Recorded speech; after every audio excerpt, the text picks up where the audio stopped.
Welcome to the CEO's Heart for Service, where leaders of exceptional B2B businesses work together to answer this question: how do you scale your services without compromising your client experience or the core values that drive them? I'm your host, Matt Wolf. Join us as B2B leaders share hard-won insights and field-tested strategies for the tightrope walk between integrity and growth. We'll find our balance and the way forward together. Sarah, we just left the most wonderful conversation with one of our own, with Orsi Herbein, founder, president, I don't know, you can call her CEO too, overall brilliant person. Like, we got to get the Brand3 story today, which was really fun. It was really fun, and it was great for me. I've been with Brand3 for about 4 years now, and hearing about how Brand3 was built up and what it was like before I was here, it was very interesting. And I mean, it's always great to hear Orsi talk about what she cares about. Yeah. We both came in. I think I came in as a contractor about halfway through the journey, and then I became a partner about a year and a half ago. You've been here. So, by the way, I forgot to introduce Sarah Patisol, my co-host today, brilliant brand strategist and copywriter, and someone with a true heart for service. Appreciate that. Sarah, what did you pick up today? What can the listeners look forward to today as we walk through this interview? I think there's a lot of great stuff here, but one thing that really stood out to me was when you are a business owner and, you have a heart for service and you grow, how important it is to think about success, not in what other people tell you success is or what it looks like for them, but what it looks like uniquely for you because of the person you are and the business that you've built, and moving forward based on that and not outside noise.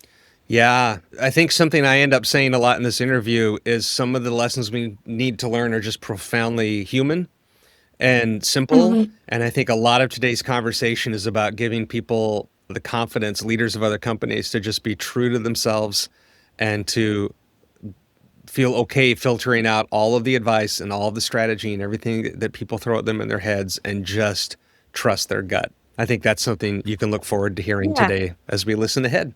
All right. Hey, welcome, Orsi, Sarah, welcome to the thing.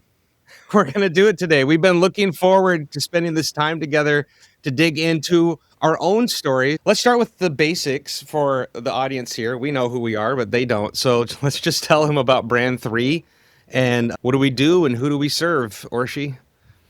Brand3, at its core, is a branding and marketing agency, but it's evolved, right? So it's more than that. We are beyond marketing and infinity. I'd like to say that we help service-based B2B businesses that are highly relational scale beyond referrals. And that came after many hula hoops and a million tries of defining who we are for ourselves, which just tells you, listener, that doing brand from the inside out sucks and it's almost impossible. In fact, it is impossible because we couldn't have done it without an outside help. Yeah. But yeah. Well, I often tell clients, and I think you do as well, really just to make them feel better, because people feel kind of bad that they couldn't figure it out on their own. And it's just, I say that if one of the great laws of physics is what goes up must come down, then one of the great laws of marketing is we are all too close to our own stuff. We just need someone to come in and help us. So yeah, this will be a fun story because we just celebrated Brand3's 10th anniversary. We've made it 10 years down the road, and Brand3 has seen different versions of itself as it's grown and tried to figure out its identity. Here's the first thing, because we're talking about the CEO's heart for service, the leader's heart for service, which is something, now this came out of our own story, right? Because this is what we look for in our own clients. We look for people with a heart for service. We don't want to work with just anyone, but people who have really demonstrated their ability and their passion for taking great care of people, taking great care of their clients. But Orsi, my question to you right now is, what does that mean for Brand3? What does it mean to deliver exceptional service to our clients?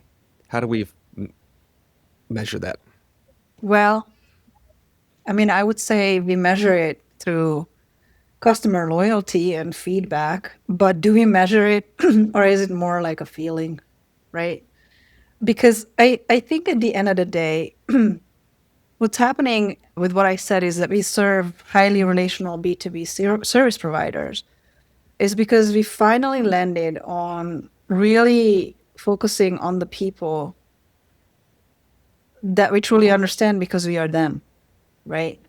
We are a highly relational B2B service provider. So when you ask us or ask me what I think is CEO's heart for service is that you get up every morning trying to make a difference for the clients that you serve. You know, like you're passionate about something. It's almost like you feel like you know something that other people should know, and you want to pass that on, and you want to enlighten a path or a way for something different, or you see something that's broken in the world, and you have a way of fixing it, and you absolutely live and breathe that feeling that happens when you're creating that experience where you open someone's eyes and they can see and hear and feel for the first time, like, oh, wow, I never thought about it that way. That makes complete sense, blah, blah, blah, blah, blah, right? So, idea of just being truly passionate about making a difference where you see people that you touch. And it doesn't always have to be clients. It could be your employees, your strategic partners, your network, and your clients. And you just see them walking away with better perspectives or different, ideas, or just being touched by the conversation that you had. I think that's, in a sense, a relational business. We thrive on that feeling of building and deepening trust with Yeah. the people that we. Now, Yep. I've got a question for you, Orshi, because I know, one of the ways at Brand3 that we've really recognized that we've hit the mark with that exceptional client service is also seeing the success our clients have and taking joy in that and celebrating in that. And I'm wondering if you have any really great examples that you'd like to share of a time where we've been able to have success in our client's success, or maybe a story about a really great client relationship. You know, it's a really interesting question because I think success is being defined differently by different type of people. And I don't want to undermine growth, in terms of the business scaling, revenue growing, people being able to make more and more money or maximize the value of their business, right? We had all kinds of different success stories where marketing started, working, marketing budgets didn't have to increase the effectiveness of marketing because of the clarity of message and branding work that we've done. But I think for me, I measure success a little bit differently, you know. And I think if you were to ask me, I measure it, especially on this relational service provider perspective. I think the people that we serve, most of them would agree that success comes through impact.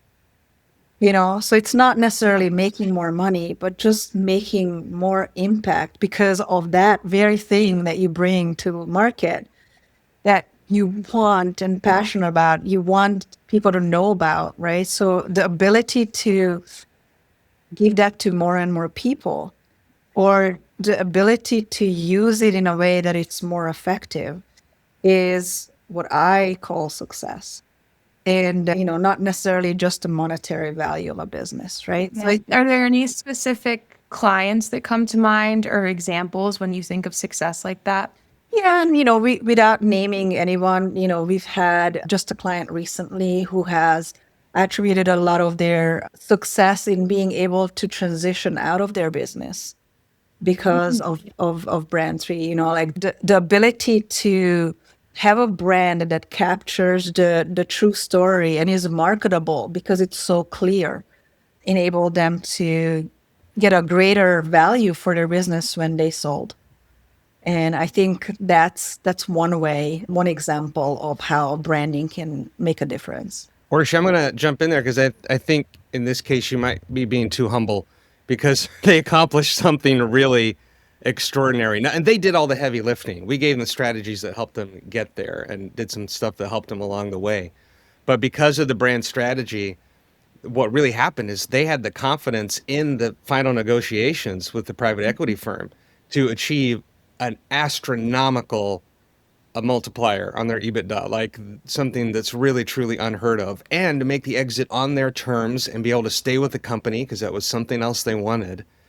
But when you talk about impact, because we just heard this story the other day, and they are now being asked to teach the other companies in their new group of IT providers. They're being asked to teach everyone else what they learned about taking brand strategy and applying it to marketing and sales, and especially client experience, which is what we teach. We don't stop at marketing. We say, take that brand strategy, take that great story that you've developed about the people you serve and what your relationship is with them, run it all the way through the client journey. And they took that to heart. So they told us literally we had the confidence to stand our ground, and they're having a tremendous impact. Now, another great impact story, and Sarah, this just happened this morning. We were talking about this in our chat thing as a team. We've been working with a company called PCS Technology in San Francisco, and we learned, in short, that they had a passion for serving nonprofits. They mainly serve nonprofits, so we said, let's make you the champion of nonprofits in San Francisco. That's going to increase their impact anyways, right? They're going to find more people to help, change more lives through that work. But we look for the big picture impact, but we look for, like you said, Orsi, those little signals from the team that tell us this thing is starting to stick. And Sarah, we just had a thing today. You want to tell them what they Yes. said? Yeah, the client sent over a screenshot of their internal chat communications because the logo mark or icon that we made for them, they turned into like an emoji that you can use as a reaction in their internal Teams chat. And their staff just love using it and say that I think the exact quote was, "It hits different." It's like, yes, that's lovely to hear. And did you say this? It's a heart. I mean, Yes. Yeah. logo is a heart, and that it really represents their heart for service and the people that they serve. One little thing, because it's so core and central to their identity, is helping the whole team catch the vision along with the words and the story that we created. It's incredible. Yeah. So what I'm taking away from this conversation right now are a couple things. Orsi, but I love that you talked about how we view service as everyone who we can possibly serve. We have our clients, our referral partners, our networks, and then our employees, our staff, our team.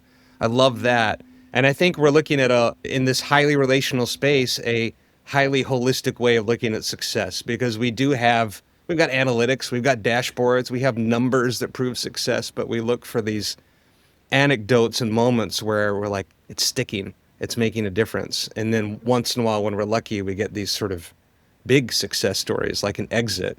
Or if I think of Garrity Insurance, they're a company that's starting to feel more confident about a generational transfer Which from I just father want to to son. Yeah, and I just Yeah. want to shout out real quick to our listeners. If that story about the exit sounded interesting to you, we are going to be releasing that case study soon, and you can sign up for our newsletter to get an update on when that's happening. What a great plug, Sarah. Thank you. Wait, All right. wait, before we move on, that PCS heart logo story, when branding is done right, it's really just the truth. I think the effectiveness of that brand refresh and that identity change is that we really took the people, and the owners and the leadership team as we were learning about them, and then just drew it. I Yeah. like that, especially because you often say too that brand is perception, right? And it's how people perceive you. And if you are being authentic and true to yourself and true to your beliefs and what you're trying to provide for the world or your community, then that's going to be really apparent in your brand. Yeah. And for us, Gosh. we really work with people that absolutely deserve to grow because they are difference makers to begin with, right? They are CEOs with heart for service. So there's nothing that makes me more upset than those kind of businesses not growing. So, it's our job is really just to not just to hold up a mirror, but then, to really take a note and tell the truth about these businesses that, had brands and they thought they were saying all the things, but they just can't see themselves the same way other people see themselves. It's like right now my daughter's struggling a little bit. And all I say to myself every time I talk to her, like, man, I just wish she could see herself the way I see her.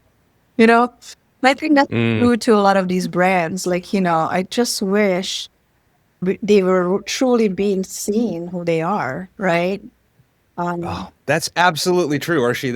I know you and I and Sarah, we all celebrate these moments where we're in discovery with a client and we get to say to them, "Do you see how great this is? Do you see how cool this thing is that you do?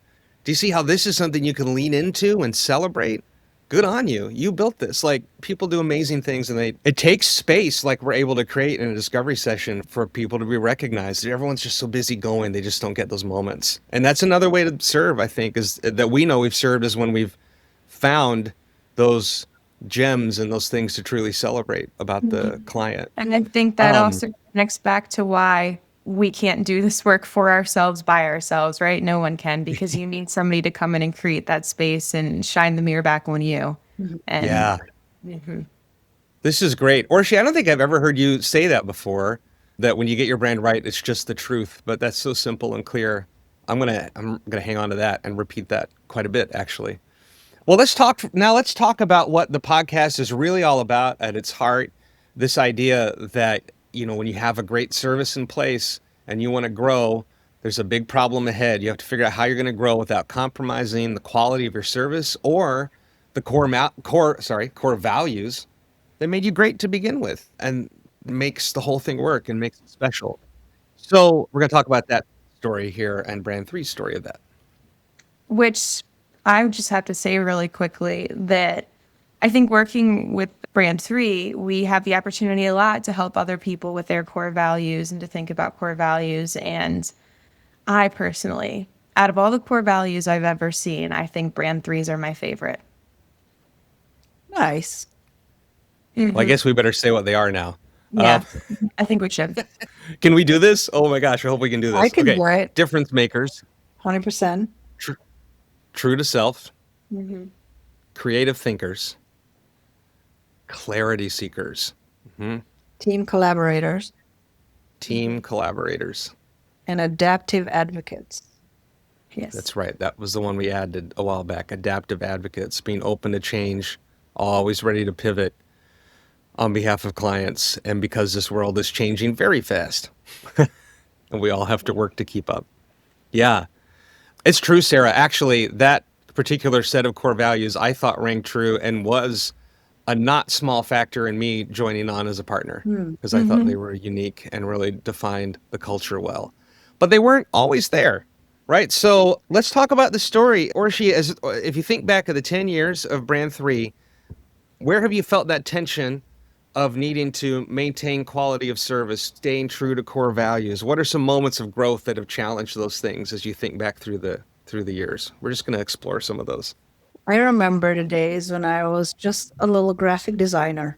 I think it's worth saying too, because this is part of the story. Brand 3 started as a visual branding company, right? Or as a more on the design side of things, or just purely branding.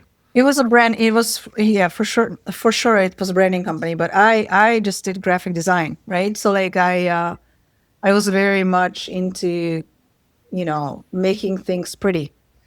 But I think because I don't know, like I don't know if there's such a thing as a type A creative.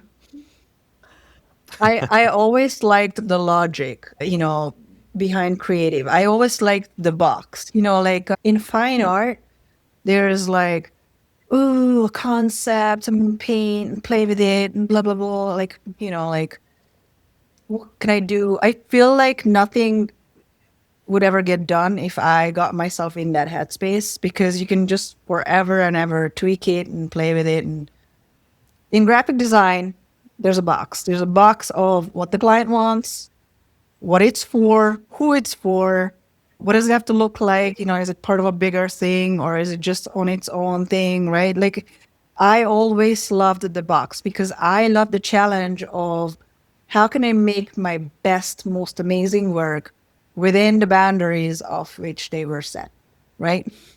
So Hmm. I love that. And I think in essence, branding is no different, right? Like, and not only that branding is no different, but owning a business is no different. There's first of all, I'm still amazed to this day how much creativity is in running a business. And I thought when I was 17 that I'm going to be a graphic designer because there's no way I'm going to be an accountant doing the same thing over and over again every day. You know, I want a job where I get to do different things every day and I still have the job, right? So like I went into this creative field with that mindset, right?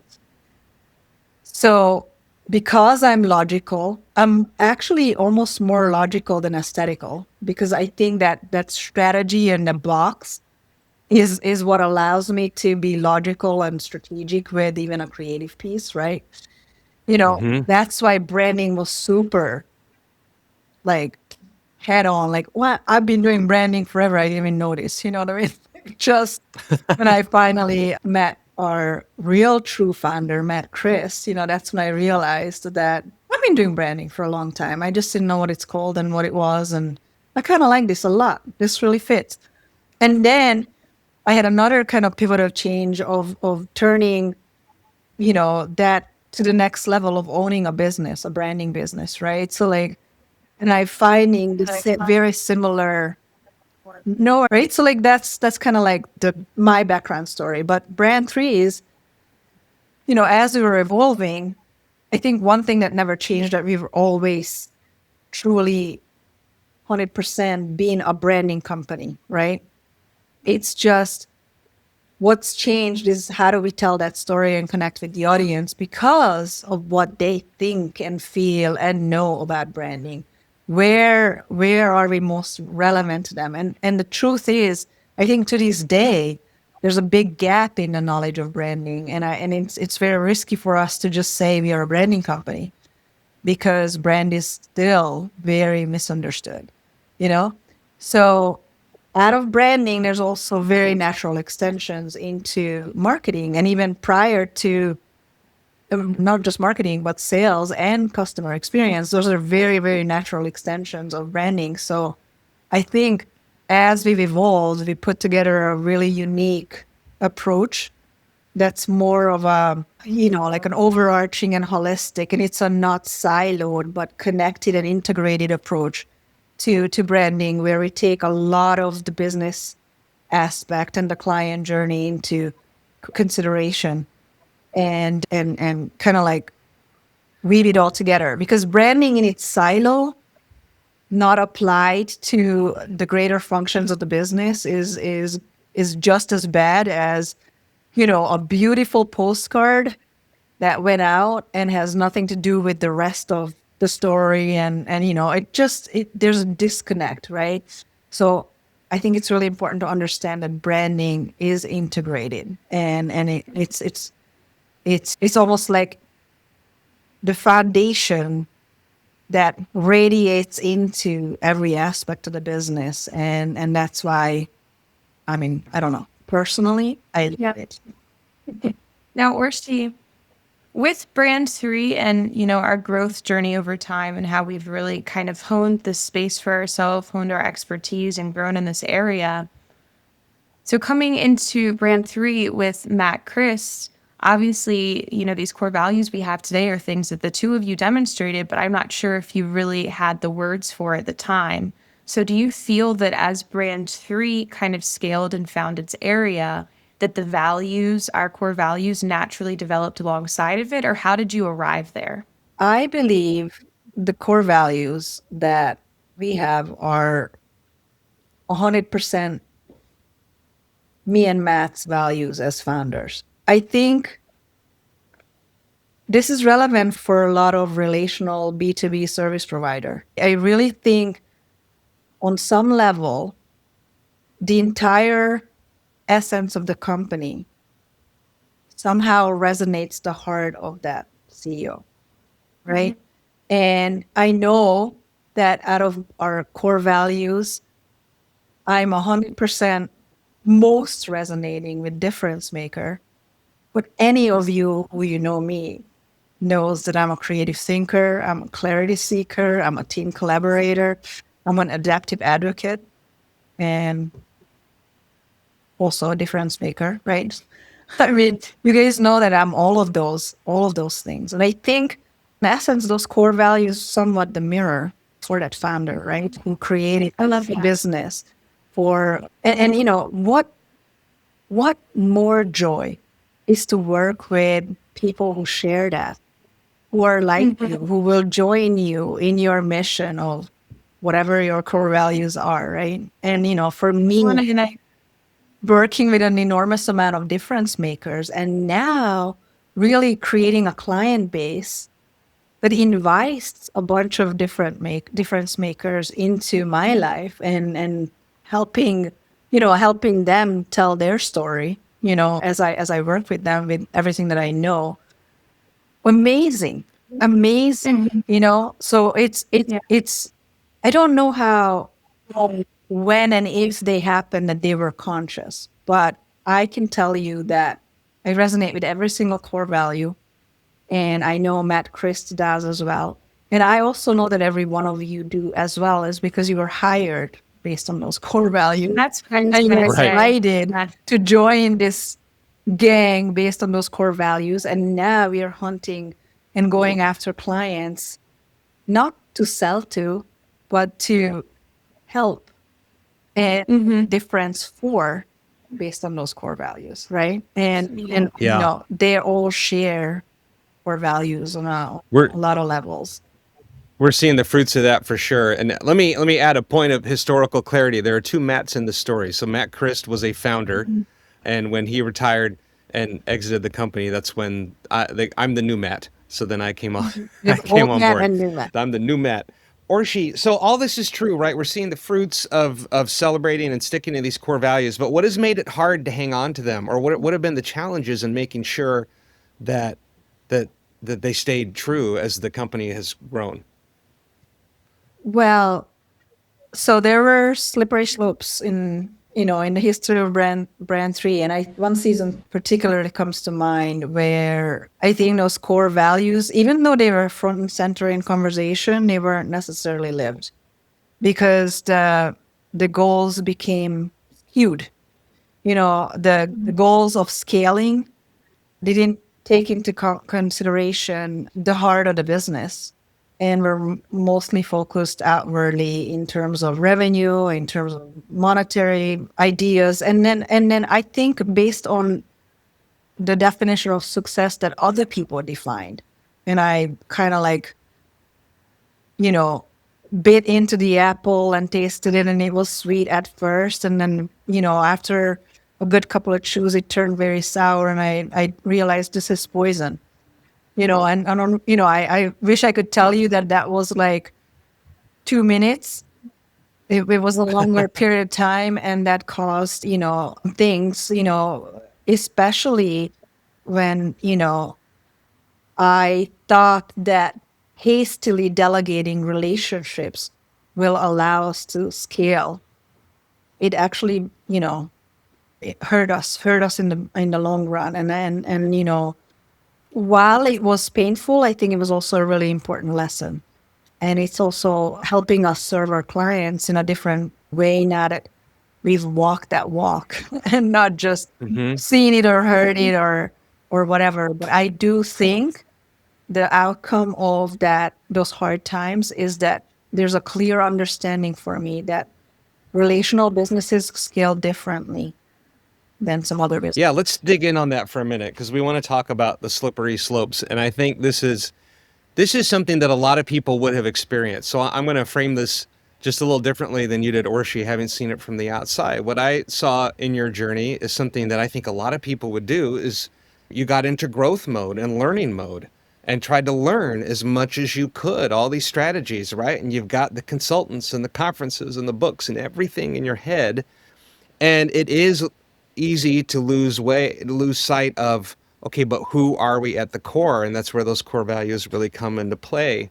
And when I think about the moment you're talking about, we basically expanded the staff and we handed core client relationships sort of down the line to some staff that were meant to take and run with those. And it didn't work out because we weren't there yet. Because we were a relationship based business, highly, we weren't there yet. The way I've said it is we tried to be a bigger company than we were ready to be. We tried to project the structure that we wanted to get to someday in the future, in the present.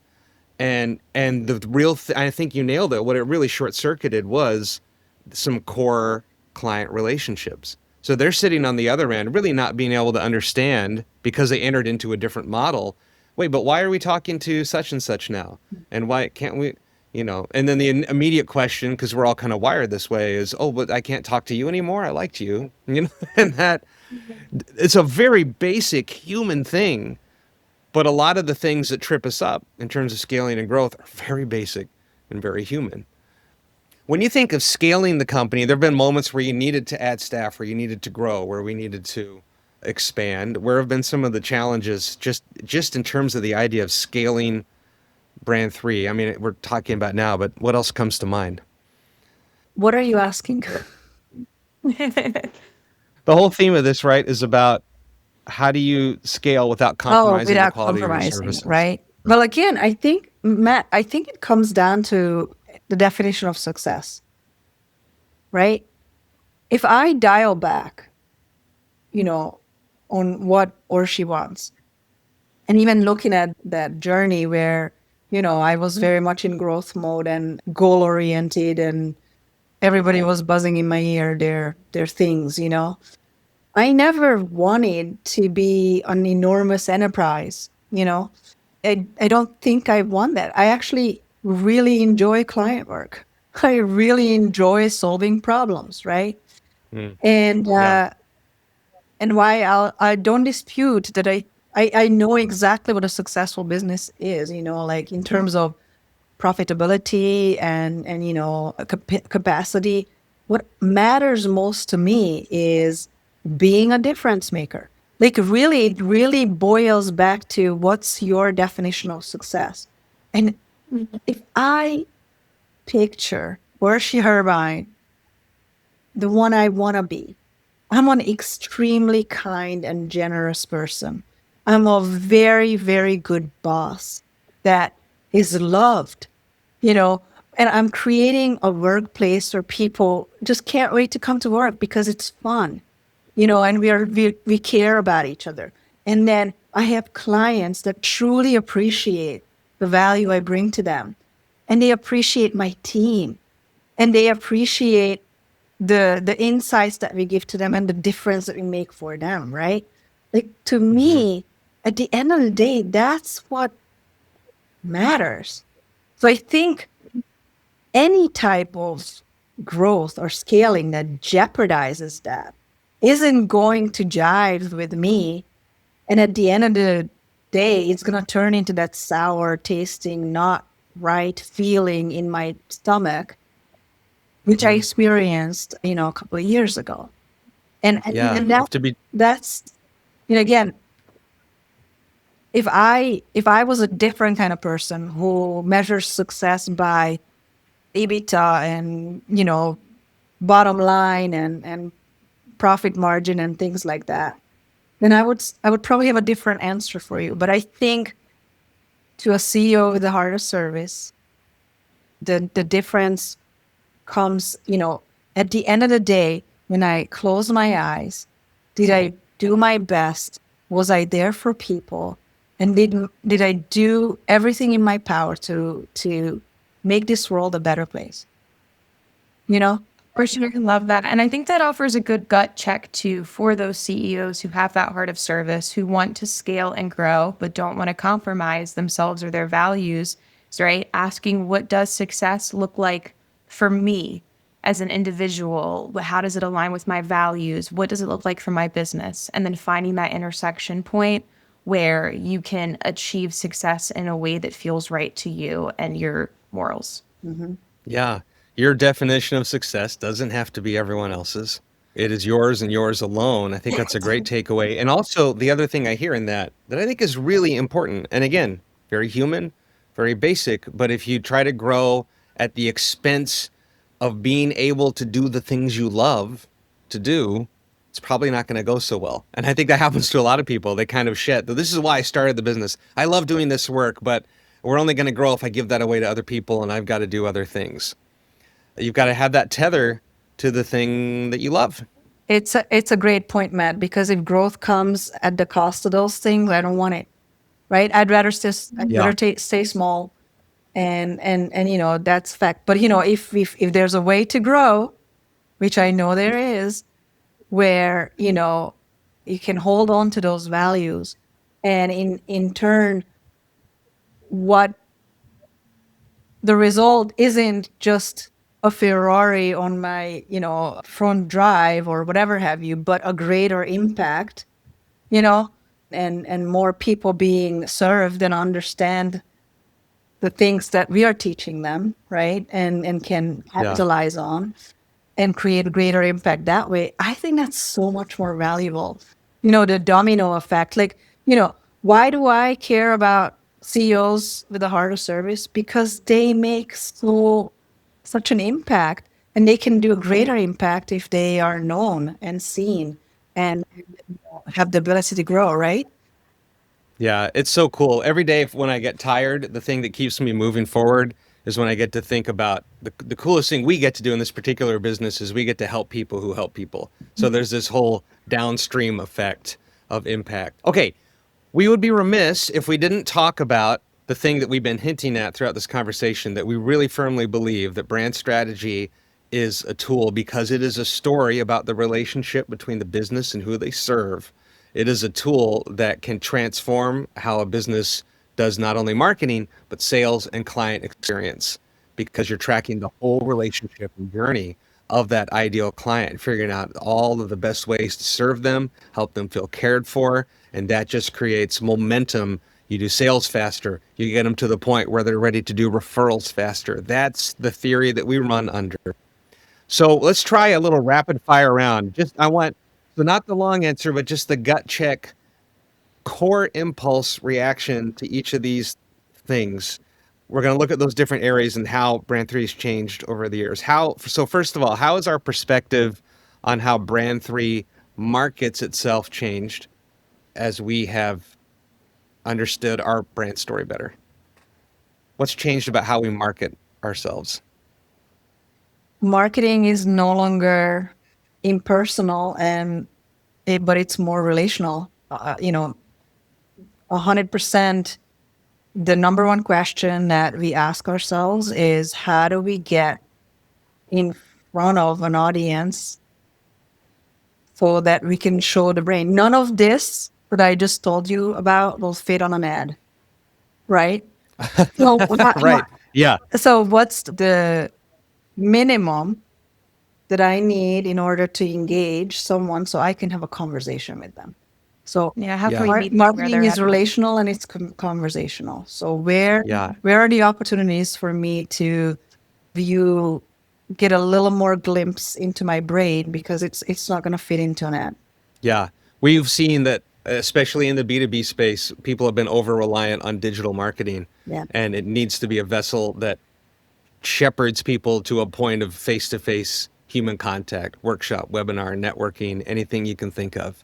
How has our approach to sales changed as we've understood our brand story and this relational piece as our North Star? We're not selling. We're not selling. We're providing a new and fresh opportunities for clients to discover and learn about themselves. We're telling truth. We're truth tellers.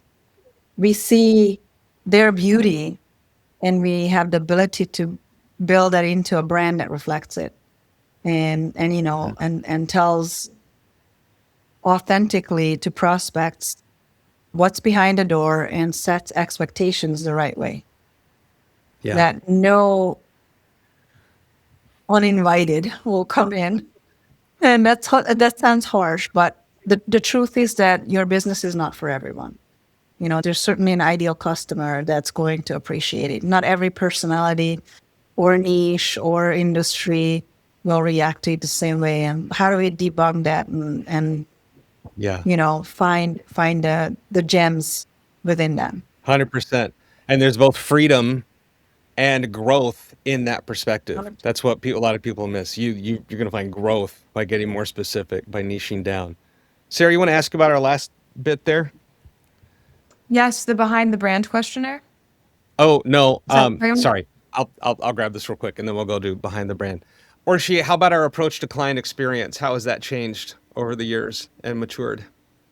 Client experience, let's just say, it was always good because we are people with a heart for service, right? So it was always good. But now it's intentional. We are intentional about the experience that we want to deliver, and we build it, we design it based on everything that we know and who we are.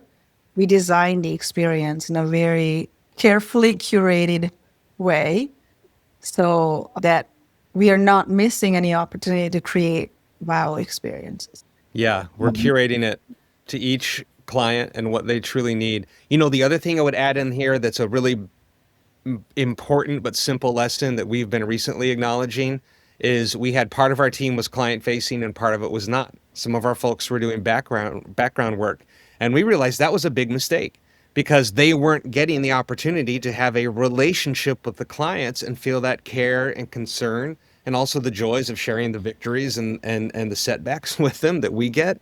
So we've made the whole team client facing so that everyone can feel that care and concern for the client. And that's already making a difference. It's early days, but we're leaning way into that. And that was a big lesson to learn. Yeah, there's Okay. more there, Matt. I think a lot of these hard for service relational B2B service providers don't take advantage of their client experience delivery and their great stories, right? They might create case studies and they might have Google reviews and stuff like that, but they're not intentional about taking advantage of it because they don't like to brag. But there's another way. And I think what I have found fascinating is that there's a way for you to very authentically to show who you are is by bragging about your client, not bragging about what you've done for them, but bragging about their impact and their service and the way they make a difference, right? So like this, I call them the client highlights. And aren't we privileged to be able to work with wonderful people right? Just so privileged, like to have, this world that we live in and surround ourselves with a bunch of other difference makers. And I think that's a really interesting and very authentic, like you don't have to brag, about yourself. No CEO with heart for service like to, toot their own horn.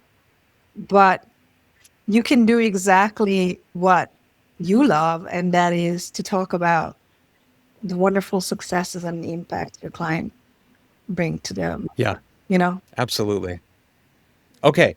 Just as a timeout, so we're almost out of time here. We've got a quick questionnaire, rapid fire here for the end, Orsi, and we need a chance to know the humans behind the brand. So this is our behind the brand questionnaire. This is our last fun thing that we like to end with so people can get to know you better as a human, Orsi. And so we got a few questions we're gonna go rapid fire through. I get to do the first one. What is your go-to karaoke song or a song you wish you could sing in karaoke? knocking on heaven's door. Ooh. All That's right. a fun one. And I'm saying I wish because I can sing, but I can't come in on the right time. So I'm great in a chorus. I'm not really good solo. I mean, I'm good solo and there's no music. Yeah. Yeah, you don't want to knock on heaven's door offbeat. Yeah. Okay, Sarah? All right. What's the last thing that made you laugh out loud? Emma, my daughter, 17-year-old daughter, on my phone, sometimes I get featured images and a picture came up of her wearing a Fanta box on her head, like the orange soda Fanta. And I just cracked up because she has this like really mellow expression with the Fanta head. And I'm like, this is my daughter and she's fantastic. That's good. Orsi, what's your favorite way to get away from it all? Swimming. I went swimming just yesterday, and there's something else under the water. You know, I like that. Yeah. just the quiet. It shuts everything off, Yeah. and we're Yeah. now in this different realm. What smell reminds you of a specific place or time? The smell of barbecue is our backyard because my husband has a smoker and he just loves using it. I have the privilege of having ribs or smoked anything, at least once a week. That's Yeah. awesome. I wish I lived closer. All right. What's one day in your life you would like to relive? Oh my gosh, that's a hard question. Yeah. I don't know. Okay. You can take a pass. I'll pass on that. I'll think about it. Yeah. I'll write it in the What- comments when it posts. There you go. Like it. What 3 words would your loved ones use to describe you? Oh, I did this exercise. I asked a bunch of people for the 3 words. Definitely creative, definitely strategic, and I think that, generous was also on top. I can see all those. Okay. Orsi, you've kind of answered this already, but what would it mean to have truly succeeded in your work? But not the company, you, to have truly succeeded. What would it mean, or what? Is that what would it mean? Yeah. What does it mean for you to feel like you've truly succeeded in your work? I think it's all the things that I said before, is that I was able to contribute to a better outcome for others just because I existed. Yeah. Well, this has been fun, guys. Orsi, we've been looking forward to celebrating your heart for service as our fearless leader. And it's just a joy to get to spend this time with you. We're so grateful for you in particular. I hope you always know that. Thank you. Folks, you can find us at brand3.net if you like some of the stuff we've been talking about. Meanwhile, this has been Matt Wolf and Sarah Pattisall interviewing Orsi Herbein for Brand3. We'll see you next time. Thank you for joining our conversation on how to scale a business without losing its heart. If you found this episode helpful, here are 3 quick ways you can support our podcast and share it with others. First, subscribe to the show here on this platform. Second, leave a review in your podcast app. Your feedback helps other leaders with a heart for service to find this community. And third, share this episode with a B2B leader who's trying to scale their business without compromising the quality of their services. The CEO's Heart for Service is a production of Brand3. If you're a B2B service provider who delivers exceptional service, but struggles to get your marketing to connect with the right people, find us at brand3.net. And sign up for our Brand3 newsletter that only sends marketing insights worthy of your inbox. Genuinely helpful stuff for the road ahead. The CEO's Heart for Service is also supported by Forge Podcast Company, a turnkey production solution for using podcasts to reach a wider audience, win new clients, and grow. Find them at forgepodcast.co.